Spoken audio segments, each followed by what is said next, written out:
Hari itu cuacanya cerah banget. Langit biru tanpa awan, matahari nggak terlalu terik, dan angin pagi berhembus pelan dari arah hutan pinus di sekitar base camp. Rasanya kayak hari yang sempurna untuk mendaki. Setelah 3 bulan rencana pendakian yang mundur terus, entah karena kerjaan, cuaca, atau Raka yang tiba-tiba sakit perut, akhirnya aku, Raka, dan Tio benar-benar siap buat mulai perjalanan naik Gunung Arjuna. Di base camp suasananya ramai. Beberapa pendaki terlihat sibuk merapikan carrier, ada yang lagi masak mie instan buat sarapan, ada juga yang cuma duduk sambil ngopi dan ngobrol sama teman-temannya. Suasananya santai, bikin hati lumayan ringan sebelum nanjak. Biasanya dari awal pendakian aku udah deg-degan karena mikirin capeknya nanti, tapi pagi itu entah kenapa aku justru semangat banget. Cuma ada satu hal yang bikin aku agak nggak enak dari awal. Seorang penjaga base camp yang dari tadi duduk di dekat meja registrasi terus-terusan ngeliatin kami bertiga. Bukan tatapan tajam atau galak, tapi lebih kayak tatapan seseorang yang kepikiran sesuatu tapi nahan buat ngomong. Beberapa kali aku nangkep matanya yang kayak mengukur kami. Awalnya aku pikir dia cuma mau ngecek apakah kami pendaki baru atau bukan, tapi tatapannya itu beda, kayak ada kekhawatiran. Begitu kami selesai registrasi dan siap berangkat, penjaga itu akhirnya manggil. Suaranya pelan tapi jelas. "Mas, sebentar." Kami bertiga langsung berhenti dan mendekat.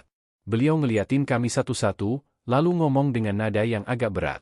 "Tolong jangan keluar jalur, ya. Kalau lewat pos 2 menjelang maghrib, usahakan jangan berhenti lama-lama. Dan kalau ada suara orang minta tolong, jangan ditanggapi."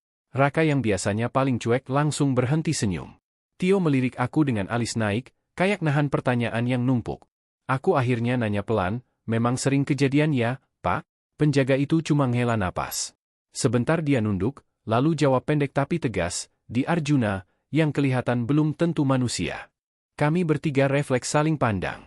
Ekspresi Raka jelas berubah, antara pengen ketawa sama pengen percaya. Tio malah langsung ngusap tengkuknya sendiri, kebiasaan dia kalau mulai parno.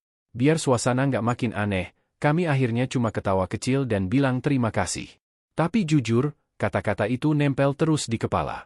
Ada sesuatu dalam nada suaranya yang bikin aku yakin dia nggak sedang bercanda atau cuma nakut-nakutin pendaki baru. Begitu mulai melangkah dari base camp, suasananya masih menyenangkan. Jalur awal yang landai, tanah masih lembut, beberapa burung berkicau, dan sinar matahari masih sempat nyelip lewat sela-sela dahan pinus.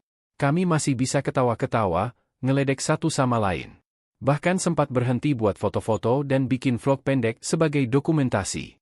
Sampai pos 1, semuanya terasa normal. Keringetan iya, ngos-ngosan sedikit iya, tapi tidak ada yang aneh. Beberapa pendaki lain juga masih terlihat di belakang dan depan kami. Ada yang jalan cepat, ada yang santai sambil dengerin musik. Tapi begitu kami mulai ninggalin pos 1 dan masuk ke jalur rapat menuju pos 2, atmosfernya tiba-tiba beda. Udara yang tadinya hangat berubah jadi lebih dingin, padahal matahari masih lumayan tinggi. Aku bisa ngelihat napasku sendiri pas hembus, kayak lagi di daerah yang lebih dingin dari seharusnya. Tumbuhan di sekitar juga berubah. Dari hutan pinus yang lapang jadi hutan lebih rapat dengan banyak semak dan pepohonan tinggi yang menutup langit. Cahaya matahari berkurang dan suasananya jadi lebih teduh, bahkan cenderung gelap untuk ukuran siang. Yang paling bikin merinding adalah daun-daun di atas kepala yang goyang pelan. Tapi angin nggak ada.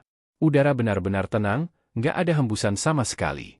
Daun yang bergerak itu kayak digerakkan sesuatu, atau seseorang. Tio yang jalan paling belakang tiba-tiba nyeletuk, kayaknya ada yang ngikutin dari tadi, deh. Kami langsung berhenti. Aku nengok ke belakang. Jalur kosong. Nggak ada pendaki lain. Aku langsung negur, jangan ngomong sembarangan lah. Bikin orang makin parno. Tio cuma nyengir, tapi mukanya nggak nunjukin dia lagi bercanda. Dia beneran ngerasa ada sesuatu. Kami lanjut jalan, tapi suasananya makin halus berubah. Setiap kali salah satu dari kami melangkah, ada bunyi kecil lain yang kayaknya main ritme langkah kami. Bukan hewan, karena langkahnya teratur banget. Bukan pendaki lain juga, soalnya kalau ada orang pasti kedengeran atau kelihatan bayangannya. Aku beberapa kali noleh ke belakang, ngerasa ada bayangan kecil yang melintas di ujung mata, tapi setiap aku fokus lihat, kosong. Cuma pepohonan yang berdiri diam. Raka yang biasanya paling logis akhirnya ngomong juga, "Serius, kalian denger nggak? Ada kayak suara ranting patah tapi dari tadi posisinya sama, nggak makin deket nggak makin jauh." Aku langsung ngerasain tubuhku merinding. Bulu tengkuk berdiri. Daerah antara pos 1 dan pos 2 memang terkenal rada sepi, tapi sepi-sepisinya hutan, suara alam biasanya tetap ada, burung, serangga, apalah. Tapi kali itu, sunyi. Sepi yang bukan normal. Sunyi yang justru kedengeran jelas banget karena terlalu hening. Tio tiba-tiba berhenti lagi. Serius, itu suara langkah, kan? Kalian dengar juga kan? Kami bertiga diam, cuma nguping. Dan memang ada. Pelan, tapi teratur. Langkah yang bukan milik kami. Bukan suara jaket gesek semak, bukan suara hewan kecil lari, ini benar-benar seperti ada seseorang berjalan, berusaha tidak terlalu kencang, tapi tetap kedengeran kalau diperhatiin. Raka mulai gelisah. Udah yuk jalan lebih cepat.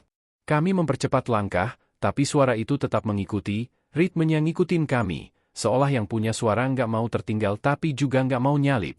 Seolah-olah dia cuma pengen jalan bersama, tapi nggak mau kelihatan. Di satu titik, aku ngerasa udara di belakangku berubah lebih dingin. Dingin yang bukan dari cuaca, tapi lebih kayak hawa seseorang yang berdiri terlalu dekat. Aku spontan nengok, tapi lagi-lagi nggak ada siapa-siapa. Perasaan itu makin kuat. Semacam intuisi yang manusia punya ketika merasa sedang diperhatikan. Dan kali itu, rasanya jelas banget, seolah ada mata yang memperhatikan kami dari balik pepohonan, mengikuti setiap gerakan, tapi sengaja sembunyi. Tio akhirnya ngomong pelan, gue nggak enak, sumpah. Ini kayak ada yang jalan bareng, tapi dia nggak mau kelihatan. Aku cuma bisa ngangguk tanpa suara. Lidah rasanya kaku. Raka mulai komat-kamit baca doa. Dan entah kenapa, suasana hutan di sekeliling kami terasa berubah jadi lebih berat. Udara seperti menekan dari segala arah. Langkah kaki yang mengikuti kami semakin jelas, tapi saat kami berhenti, suaranya juga berhenti. Itu yang bikin ngeri. Apapun yang ada di belakang kami, dia tahu kapan kami berhenti, kapan kami jalan, dan dia selalu menyesuaikan. Dan dari situ, aku mulai sadar, mungkin kata penjaga basecamp tadi bukan cuma peringatan biasa. Mungkin dari awal, memang ada sesuatu yang memperhatikan kami. Dan dia sudah mengikuti sejak kami meninggalkan pos 1.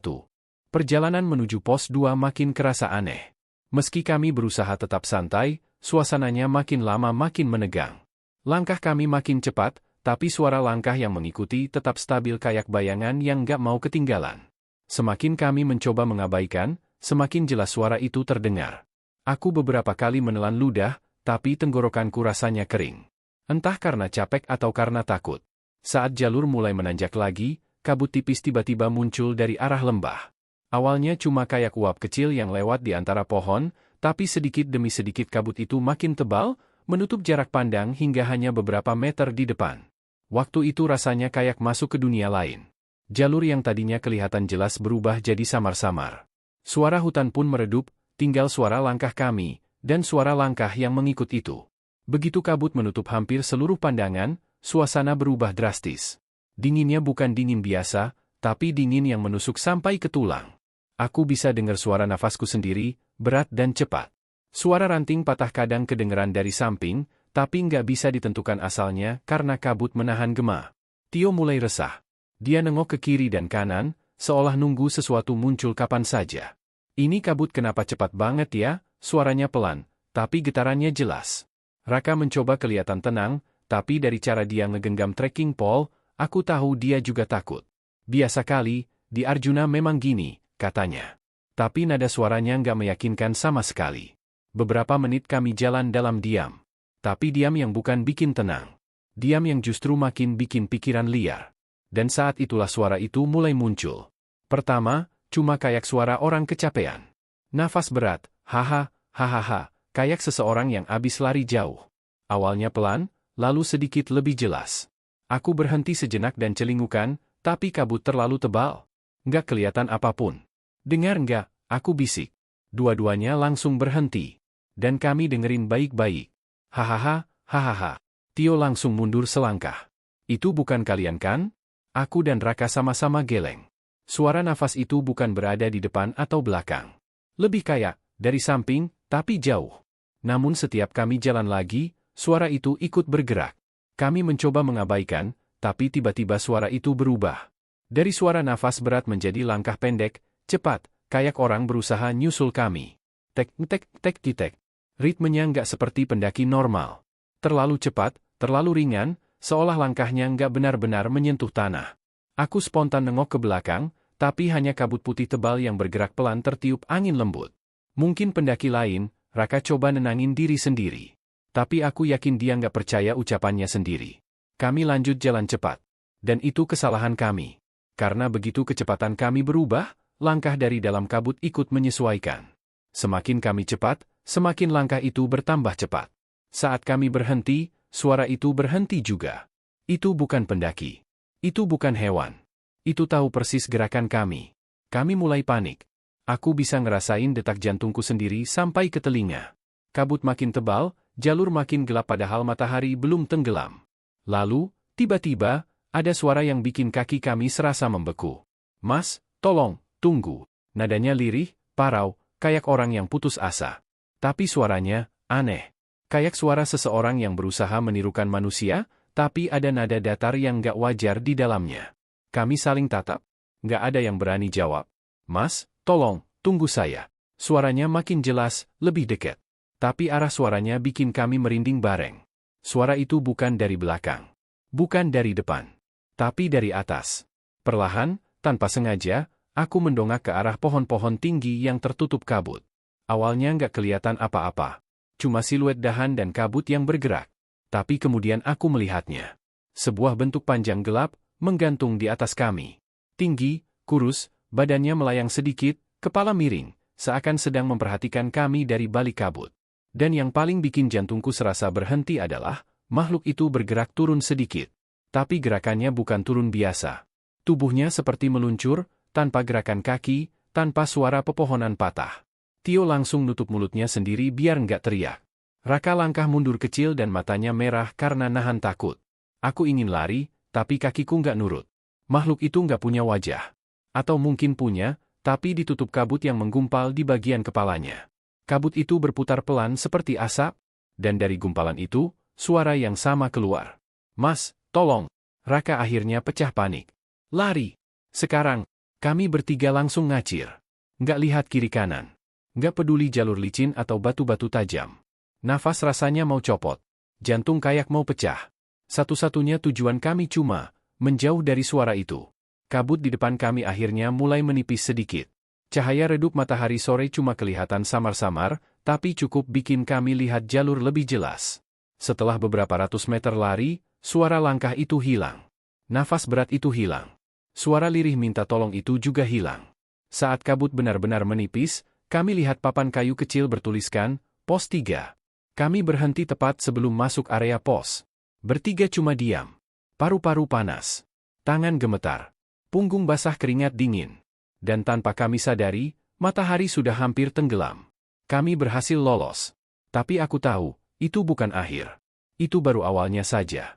Begitu kami sampai di pos 3, suasananya seperti kembali ke dunia normal. Ada dua pendaki lain yang sudah lebih dulu mendirikan tenda dan sedang masak air untuk kopi. Bau mie instan dan kopi hitam yang menguap dari kompor kecil mereka langsung bikin suasana terasa sedikit lebih manusiawi. Tapi rasa aman itu cuma bertahan beberapa detik. Begitu nafas kami mulai stabil dan jantung nggak lagi berdegup sekencang tadi, barulah kami sadar betapa kacaunya kondisi mental kami. Raka langsung duduk di batu besar sambil melepaskan tasnya. Tio bahkan nggak duduk, dia langsung jongkok sambil megangin kepalanya, kayak lagi berusaha mencerna apa yang baru saja terjadi. Aku berdiri bengong, masih ngelihat ke jalur yang barusan kami lewati, takut kalau kabut itu bakal muncul lagi di belakang dan ada sesuatu melayang keluar dari dalamnya. Pendaki yang lagi masak air itu akhirnya nyadar kami bertiga mendekat dengan muka pucat kayak habis lihat sesuatu yang gak seharusnya dilihat manusia. Loh, mas-mas dari bawah ya? Tanya salah satu dari mereka, masih dengan gaya santainya. Tio cuma ngangguk pelan, tapi Raka yang masih ngos-ngosan akhirnya nyaut, Mas, tadi, pokoknya tadi aneh banget di jalur. Pendaki itu berhenti ngaduk mie, lalu ngeliat kami lebih serius. Lewat kabut tebal yang tiba-tiba muncul itu, aku langsung ngeh dan nanya balik, Mas juga pernah ngalamin? Pendaki itu awalnya cuma nyengir kecil, tapi itu bukan senyum senang. Lebih kayak senyum orang yang udah tahu sesuatu tapi nggak pengen ngomong terlalu banyak. Dia narik napas, lalu bilang pelan, sudah sering, Mas. Makanya banyak pendaki disarankan jangan lewat jalur itu kalau sudah mau masuk waktu maghrib. Kalau ada yang manggil-manggil, apalagi bilang minta tolong, ya jangan ditanggapi. Tio langsung nengok ke aku dan Raka bersamaan.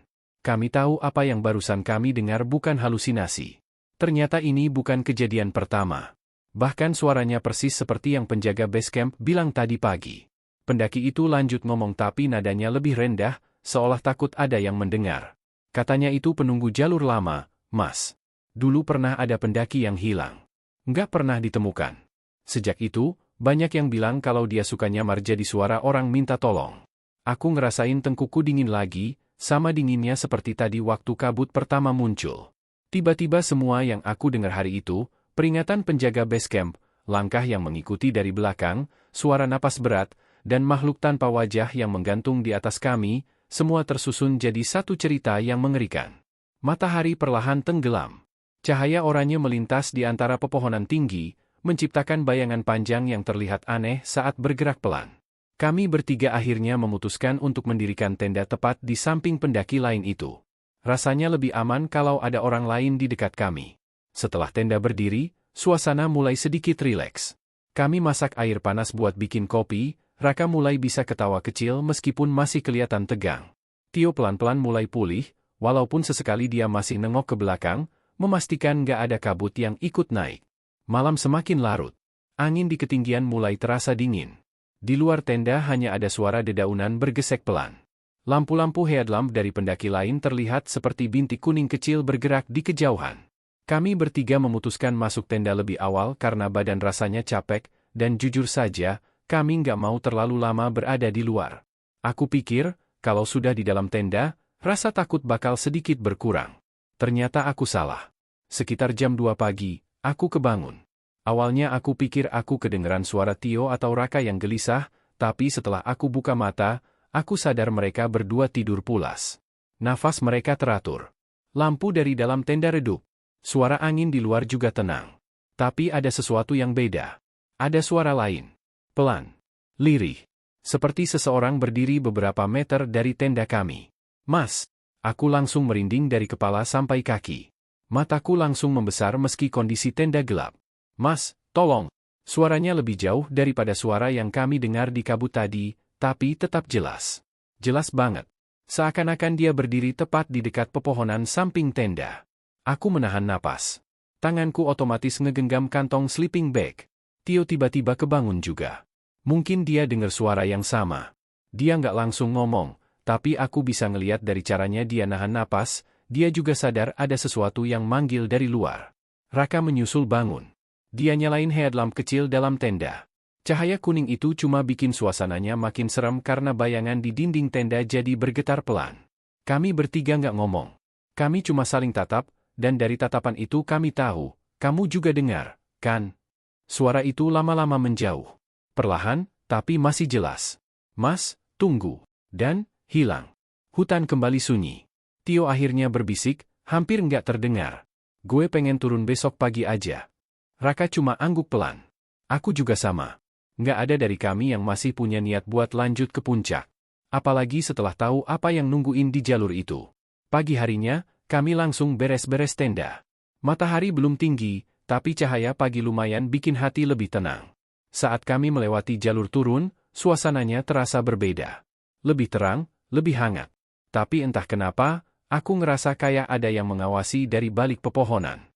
Beberapa kali aku ngerasa ada bayangan tinggi berdiri diam di antara batang pohon. Cuma sekilas, cuma di ujung mata. Tapi cukup buat bikin jantungku kebat-kebit. Saat hampir sampai pos 1, aku nengok sekali lagi ke arah hutan rapat yang kami lewati kemarin. Kabut tipis menggantung di antara batang-batang pohon. Dan untuk sepersekian detik, aku melihat sesuatu. Sebuah siluet tinggi, berdiri diam. Tubuhnya kurus, kepalanya miring, persis seperti yang aku lihat melayang di dalam kabut kemarin. Tapi kali ini dia hanya berdiri. Tidak mendekat. Tidak mengganggu. Seolah hanya memastikan kami benar-benar pergi. Jantungku mencelos. Aku langsung mempercepat langkah tanpa bilang apa-apa ke Raka atau Tio. Sejak hari itu, kami bertiga sepakat bahwa apapun yang kami alami di Gunung Arjuna bukan sekadar halusinasi, bukan cuma cerita pendaki, dan bukan hanya pengalaman seram biasa. Karena kami yakin satu hal, di Arjuna, ada sesuatu yang tidak pernah tidur. Dan dia tidak suka didatangi, apalagi dipanggil.